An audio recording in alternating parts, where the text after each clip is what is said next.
Here's to My Sweet Satan, how the occult haunted music, movies, and pop culture from 1966 to 1980. Written by George Case. Read by Josh T. Romero. Introduction. The Return of the Repressed. And I saw an angel come down from heaven, having the key of the bottomless pit, and a great chain in his hand. And he laid hold on the dragon, that old serpent, which is the devil and Satan, and bound him 1,000 years, and cast him into the bottomless pit, and shut him up, and set a seal upon him, that he should deceive nations no more, till the 1,000 years had been fulfilled, and after that he must be loosed a little season. Revelation 20, 1-3. On April 8th, 1966, during the year's Easter Passover season, the cover of that week's Time magazine was different. For the first time in its long run, no one person was depicted on the front of America's leading news periodical. Instead of featuring the usual portrait of some powerful or newsworthy figure, like a president, a civil rights leader, an astronaut, or an athlete, the issue displayed only text in the form of a single, unanswerable question, printed in evocative red letters across the black background. Is God dead? The bold graphics of the cover and the bolder implications of its words made the issue Time's biggest seller of the year and drew nearly 3,500 mailed responses from readers, both positive and negative. Toward a Hidden God, the cover story of a journal that had worldwide circulation of 4 million copies, reported on a new trend of Christian atheists who were beginning to reject the age-old conception of an omniscient, omnipotent deity that underpinned most of the world's religious traditions. The nameless author of the article, in fact, it was the magazine's theology editor, John T. Elson, observed that, if nothing else, the Christian atheists are waking the churches to the brutal reality that the basic premise of faith, the existence of a personal God who created the world and sustains it with his love, is now subject to profound attack. From the scrofulous hobos of Samuel Beckett to Antonioni's tired-blooded aristocrats, the anti-heroes of modern art endlessly suggest that waiting for God is futile, since life is without meaning. The "Is God Dead" controversy inflamed an already heated discourse on the belief and ethics through the rest of the 1960s and throughout the following decade. But the Time cover story also prefigured the rise, or revival, of another kind of belief in the same period. While secular thought seemed to be displacing the Judeo-Christian monotheism that had held sway for millennia, it also left a vacuum that made room for a range of other values. God, perhaps, had died, but his old rivals were being resurrected.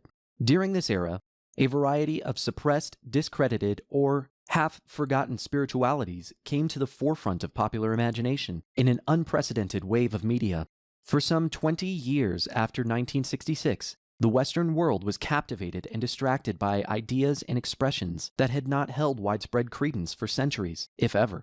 Arcane rites of magic and sorcery, unexplained natural phenomenon, esoteric practices of healing or divination, secretive religions, medieval witchcraft, and ancient demonology.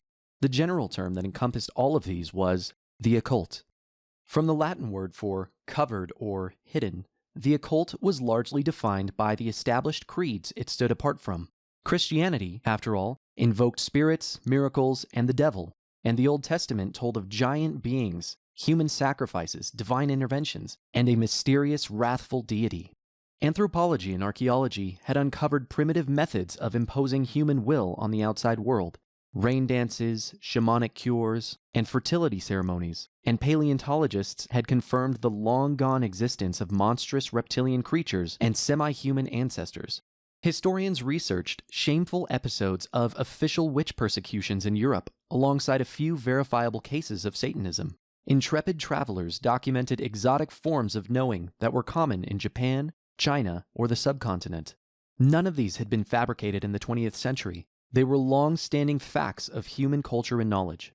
But the occult did not regulate them to myth, or to the Bible, or to the Middle Ages or the Orient. The occult posited that such things belonged not safely in unreachable past or sanctioned doctrine, or in the unscrutable East, but in the modern West's present and outside its familiar scriptures. The occult was the wayward, the abandoned, and the alternative versions of reason and revelation that most people had dismissed as obsolete, but that nevertheless insisted on their right to be revered. The occult was the terminus of skepticism's full-circle journey back into faith. The occult was disbelief suspended. The occult was all that was unholy. Between 1966 and 1980, the occult was manifested in blockbuster movies, hit records, and best-selling books, but it was also present in neighborhood hobby shops, small-town department stores, and children's breakfast cereals. The occult made headlines, but it also pervaded a covert underground. The occult attracted eccentrics and reckless youth, but it also gave pause to the middle class and the middle-aged. The occult was condemned from pulpits, but it thrived in suburban basements. The occult was front and center in horrific murder trials, but it preoccupied and divided ordinary families. The occult boom may have been largely driven by Hollywood and Madison Avenue, but it took root in Peoria and Main Street. Some, perhaps most, of the occult infatuation in these years was no more than an ephemeral commercial gimmick, which in some ways makes it more interesting and certainly more entertaining. But some of it was born of real moral and intellectual developments that had swept across everyday society and whose lingering effects still resonate today. Now, wait a second. It can be very easy and very wrong to scan theater marquees and top 40 charts of a given epoch and extract a single defining theme. A scattering of vaguely related famous names and titles does not a groundswell make.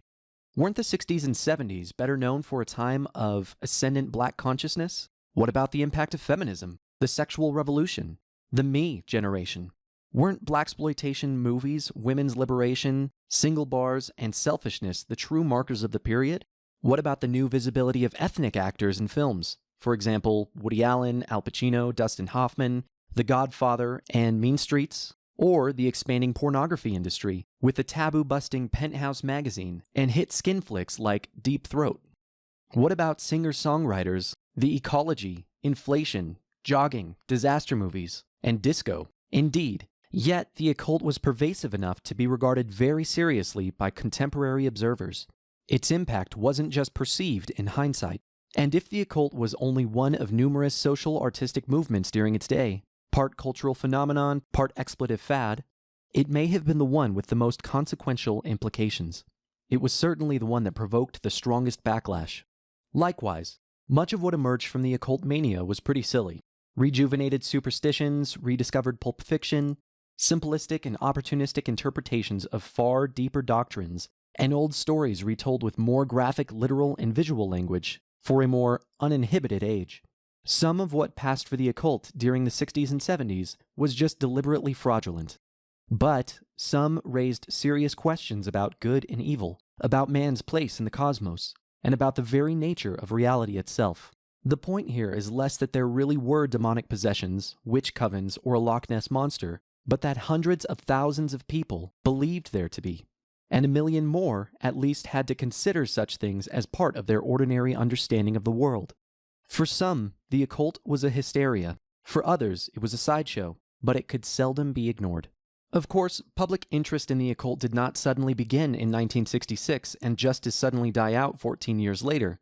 There had long been ghost stories, horror movies, and weird or macabre legends that derived or exaggerated from supposedly authenticated facts. In America in the 1950s alone, news sensations included a veritable flying saucer craze, a major subgenre of low-budget monster films, and the alleged menace posed by the market for gory and titillating comic books. Over the next couple of decades, however, the occult moved from juvenile fantasy into adult obsession. It remained in lurid magazines and B-grade motion pictures, but it also entered the fields of theology and politics. The occult became the stuff of respectable literature, prestige cinema, and scholarly inquiry. This had never happened before, and many would argue that the occult has never gone away as a social current. Post-Celestine Prophecy, post-Blair Witch Project, post-X-Files, post-Da Vinci Code, and post-Harry Potter. Its various offshoots and subcategories appear to be more popular than ever today. But this is because the barriers of belief have already been broken down. During the late 60s and throughout the 70s, the provocations of writers, musicians, filmmakers, philosophers, and, it must be considered, serial murderers, were up against a culture far less prepared for them. The reason we are so entranced by Twilight or The Walking Dead now, the reason schoolchildren wear skull logos on their clothing, and the reason police look for bizarre motives in otherwise inexplicable crimes is that Stephen King, Alice Cooper, and Charles Manson set the standards and pointed the way. Our present mainstream readily accepts the occult because of a past when it had to creep in from the fringe. What precipitated it? What happened in the real world to make the next world or alternative worlds so attractive? Even Is God Dead on the newsstands of 1966 had a distant precedent in the philosopher Friedrich Nietzsche's 1882 pronouncement in The Grey Science, God is Dead. The essence of modernity was its drift away from the revealed wisdom towards science and empiricism, evident in the biology of Darwin, the political theory of Marx, and the psychology of Freud. Those rationalist advances of the 19th century, though, had spurred their own irrational occult revival, as personalities such as Eliphas Levi, Edward Bulwer-Lytton, Helena Blavatsky, and J.K. Heisman explored realms of forbidden or foreign knowledge, and authors Mary Shelley, Frankenstein in 1818, Robert Louis Stevenson, The Strange Case of Dr. Jekyll and Mr. Hyde in 1886, and Bram Stoker's Dracula in 1897, created a trio of enduring occult archetypes. And that revival would be echoed by the latter half of the 20th century, when a new and even more dislocating set of factors was in play. After World Wars I and II, fascism and the final solution, and the atomic bomb, the presence of a benign God watching over humanity became less plausible to the average mind than ever. In the face of a science that threatened all life on the planet and a social order that reduced men to machines, the illogical and disorderly once again looked appealing.